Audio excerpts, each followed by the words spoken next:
Dry stars Eric Bana as Aaron Falk, who returns to his drought-stricken hometown to attend a tragic funeral, but his return opens a decades-old wound, the unsolved death of a teenage girl. Based on the book of the same name, this is directed by Robert Connolly, who also co-wrote the screenplay, and it's an Australian crime drama that was released on VOD in the US over the weekend, though it was a massive hit in Australia when it was released there on New Year's Day this year, receiving a ton of critical acclaim. Now, while I didn't exactly love the movie the way some did, I still thought it was a really solid, well-made little thriller. It felt kind of fitting it got released in the US now, as it reminded me heavily of a show still going on as of this recording, which is HBO's Mayor of Easttown. Both are dark, gritty crime dramas taking place in a small town with a troubled protagonist focusing on a murder case in the present while haunted by a similar crime from the past. Though while the dry similarities to the show, as well as to other general setups in the whodunit formula, may make it feel just a tad bit familiar, we still get an engaging story that holds our interest throughout. While primarily a murder mystery, the film also acts as something of a character study. While Aaron is an agent trying to solve a murder case, he also has personal ties to both the present case as well as the one from many years ago.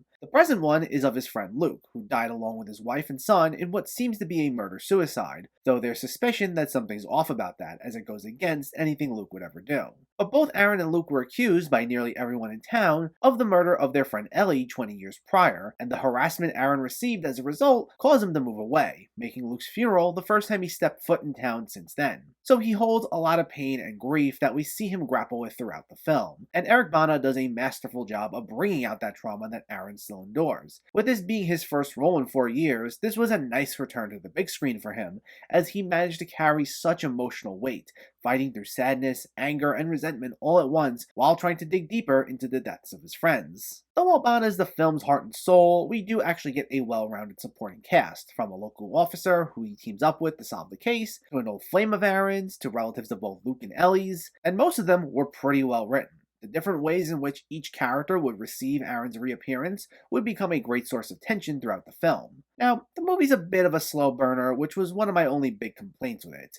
I wouldn't say the film as a whole is boring, though it does feel like it takes its time in setting everything up, and it's so meticulous that in some instances it felt stagnant, with maybe not as much momentum being built up as I would have liked. Though it's a film that gets better as it goes on, and as we get further into the heart of these mysteries, it becomes a lot more intriguing. Though the only thing I'd say, without getting into spoiler territory, is that the way that these two cases, separated by 20 years, come together didn't feel as satisfying as I would have liked, with one of the big reveals in particular, towards the very end, coming off like it was something a bit tacked on. There's an against the grain feel to the film overall, and I get that maybe it didn't want to do everything in the same style as, say, a Hollywood blockbuster, but I felt there could have been more compelling ways to give us one of the most crucial pieces of information. And we do get satisfaction, but because it doesn't hit as hard, it still makes the very end of the film feel a bit anticlimactic in a way. That aside, it's still a gripping story that manages to effectively blend in its character drama to make for an emotionally compelling, pulpy thriller. It's on VOD now, and if you haven't seen it yet, it's definitely worth a watch.